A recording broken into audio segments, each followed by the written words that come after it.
ఐపీఎల్లో match number 35 Delhi Capitals వేస్ sunrise హైదరాబాద్ల మధ్య ఢిల్లీలోని అరుణ్ జైట్లీ స్టేడియంలో ఈ మ్యాచ్ జరగనుంది. అయితే అరుణ్ జైట్లీ స్టేడియం యొక్క పిచ్ రిపోర్ట్ చూస్తే ఇలా ఉంది. ఇది గతంలో ఈ పిచ్ స్లోప్ అయితే ఇప్పుడు చేంజ్ అయింది.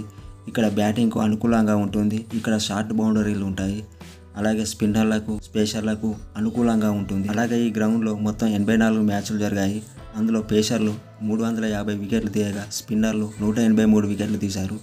బ్యాటింగ్ ఫస్ట్ టైం చేసినప్పుడు 38 సార్లు విజయం సాధించగా బ్యాటింగ్ సెకండ్ టైం చేసినప్పుడు 46 సార్లు విజయం సాధించారు. అలాగే ఈ గ్రౌండ్లో ఫస్ట్ ఇన్నింగ్స్ యావరేజ్ స్కోర్ 125గా ఉంది. సెకండ్ ఇన్నింగ్స్ యావరేజ్ స్కోర్ 155 పరుగులుగా ఉంది. ఇది ఇలా ఉంటే ఈ రెండు జట్ల మధ్య ఇప్పటి వరకు మొత్తం 23 మ్యాచ్లు జరిగాయి. అందులో ఢిల్లీ క్యాపిటల్స్ 11 సార్లు విజయం సాధించగా సన్రైజ్ హైదరాబాద్ 12 సార్లు విజయం సాధించింది. అందులో బ్యాటింగ్ ఫస్ట్ టైం చేసినప్పుడు ఢిల్లీ 6 సార్లు విజయం సాధించగా సన్రైజ్ హైదరాబాద్ 6 సార్లు విజయం సాధించింది. బ్యాటింగ్ సెకండ్ టైం చేసినప్పుడు ఢిల్లీ 5 సార్లు విజయం సాధించగా సన్రైజ్ హైదరాబాద్ 6 సార్లు విజయం సాధించింది.